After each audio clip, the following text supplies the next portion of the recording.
Hello everyone. Today I want to share something incredibly special with you. It's about the power of voice and resilience. I recently came across an amazing podcast called the Headway podcast, created by Headway Ireland. This isn't just any show. It's a platform where survivors of brain injuries share their raw, unfiltered stories. Now imagine this. One moment you're living your life and the next, everything changes.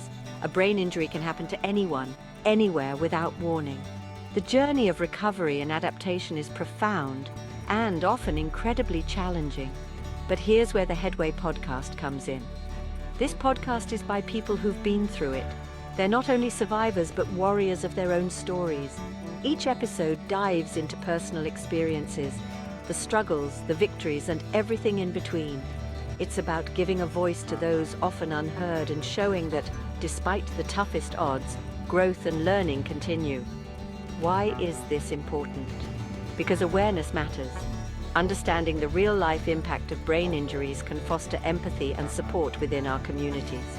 It pushes for better resources and, importantly, lets survivors know they are not alone. This is about lifting each other up, sharing knowledge, and building a supportive network. So, how can you help? Listen to their stories. Share the podcast.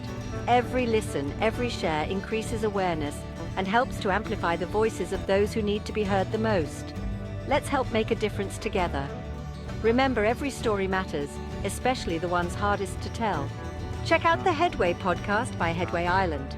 Let's not just listen, but hear them. Thanks for tuning in, and let's spread the word. Let's hear some words from all of the participants from Season 1 of the Headway podcast. And guys, do you have any advice to all the people listening in today? Don't take things for granted.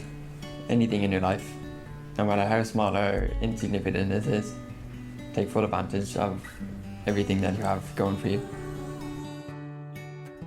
So know the fast signs, so facial, arm, speech slur, and then takes time for stroke. Seek help when you need it. Be kind to yourself. Rest when you need it. Every day is a recovery day, and sometimes it's small steps. Yeah, I definitely think organisations like Headway and the Irish Heart Foundation, it allows you the opportunity to connect with your peers, your other stroke survivors, and you gain so much information from them, which is really, really important. And they provide so much emotional support and just knowledge about different services and things that you need that you don't even realise yourself. Again, counselling, as I said before, it's very important. Immerse, as you mentioned earlier, to get back into a routine and to try, even if you have to make appointments, whatever, try and make them for the morning so that you have a reason to get out of bed. You have to get up and go for your walk and do whatever it is on your list. And then the last thing is to try and not compare who you are now to who you were post-stroke. I know or pre-stroke. It's a very difficult thing to do, but if you're look back on the person you were when you woke up in ICU or the person you were when you were discharged from hospital or discharged from rehab, then you can see the steps that you've made, the progress you've made. Because to me, the Fiona before that doesn't exist anymore, but it's the Fiona post-stroke that I need to concentrate on now. And it's only going to make you feel bad if you're looking at who you were and what you could achieve before that, because that person's not there, and that's okay. Yeah, I think surround yourself with people that, like out here in Headway, met some brilliant people that have similar situations or similar injuries to myself, and you kind of realise that, well, this isn't just you. It's not just you that's like this. There's many more in the world that are not exactly like you, but geez, I hope there's no one exactly like me, because God help them, but you know what I mean. There's a lot of people out there with the same, they have a lot of similarities with you than you would think, put it that way, if that even makes sense. But yeah,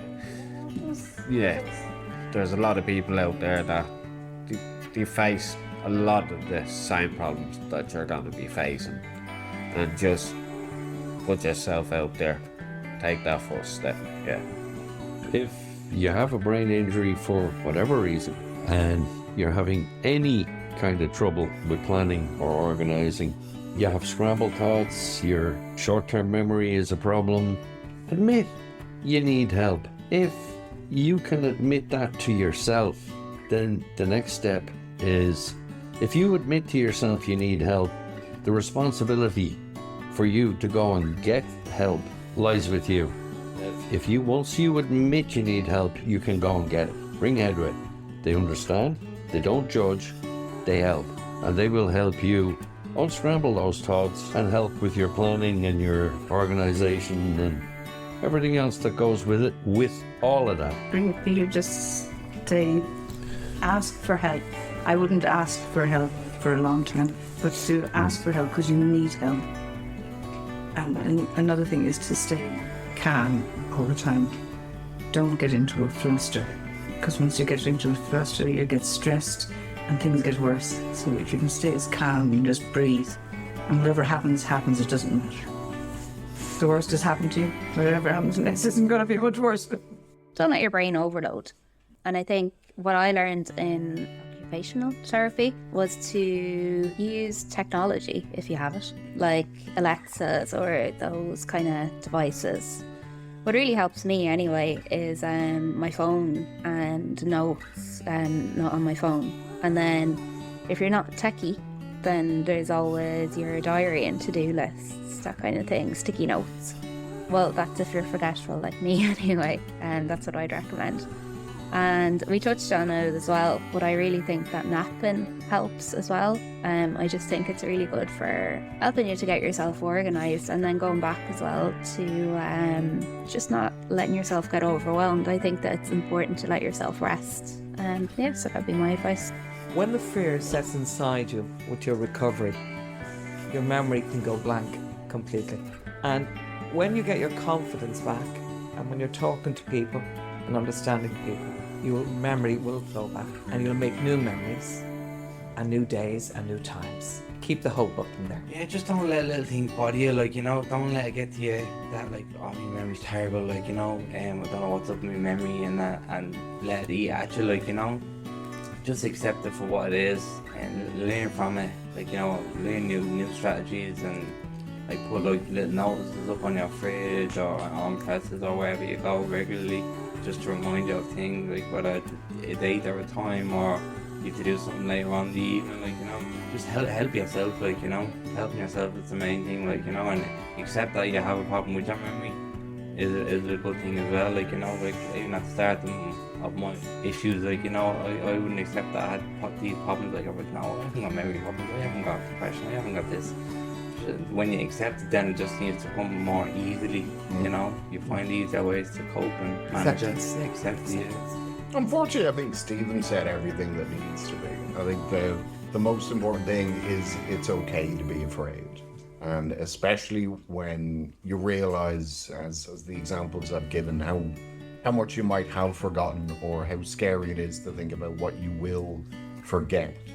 It's okay to feel all those negative emotions, and it's okay to dwell in them for a little while, because without actually feeling them, you won't feel the other side.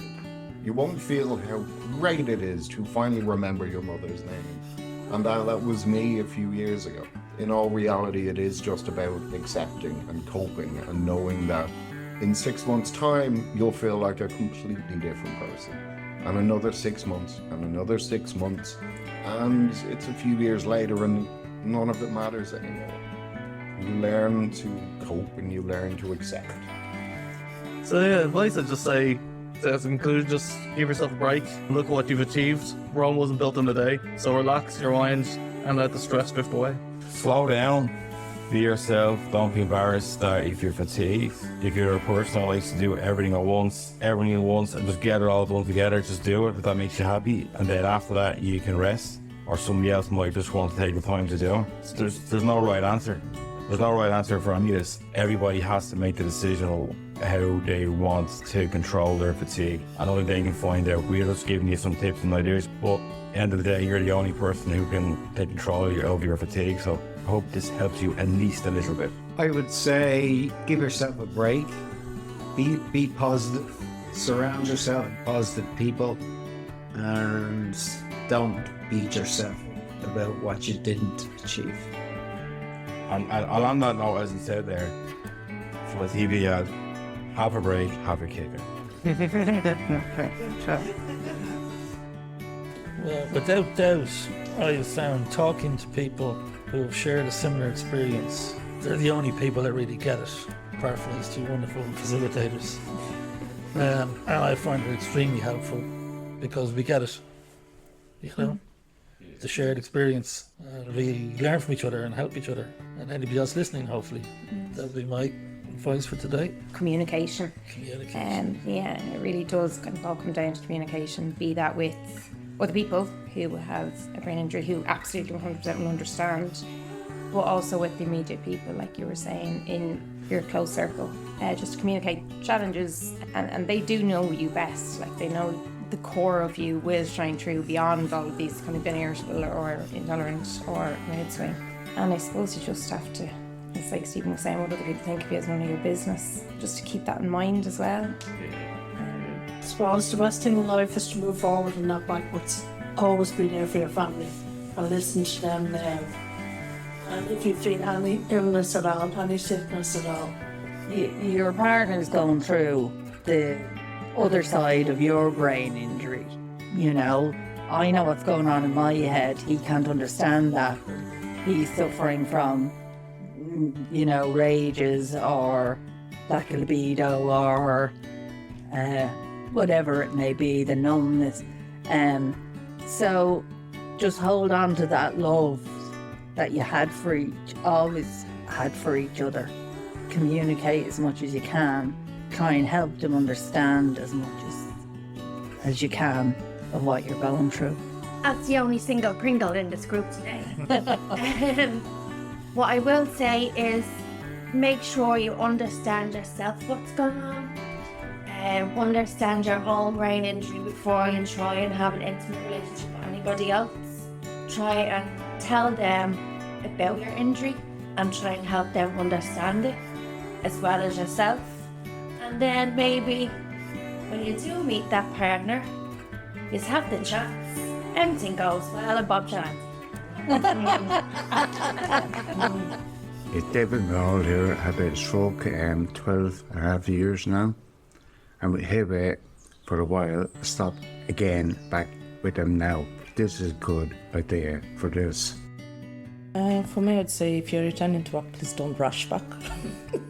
Take your time, because brain injury, it's a lifetime thing. So and if you have to return, ease yourself back to work, and just remember you're not the same person who left the workplace. So give yourself grace if you're not able to do the things you are doing, and if you have to change the jobs, just be merciful to yourself and know that, you know what, you changed. It wasn't out of your own doing, but just be merciful to yourself really when you're going back to work. Don't push too much. It's not worth it. You're not the same person, and forgive yourself for that.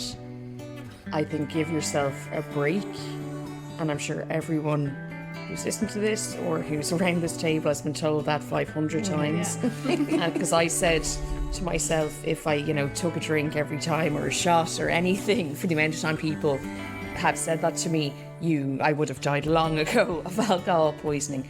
But dear God, does it mean something? And ask for help. I said, talk to your colleagues, ask for help, don't rush, and just give yourself a break. And Headway, I joined Headway's choir and discovered I could sing. So I discovered something out of my illness. But thank you, Headway's a fantastic support. Yeah, all of this has been quite, it's a redemption, or helped me along the pathway of kind of re-establishing myself and coming back to being a person again, because it was a journey, I suppose.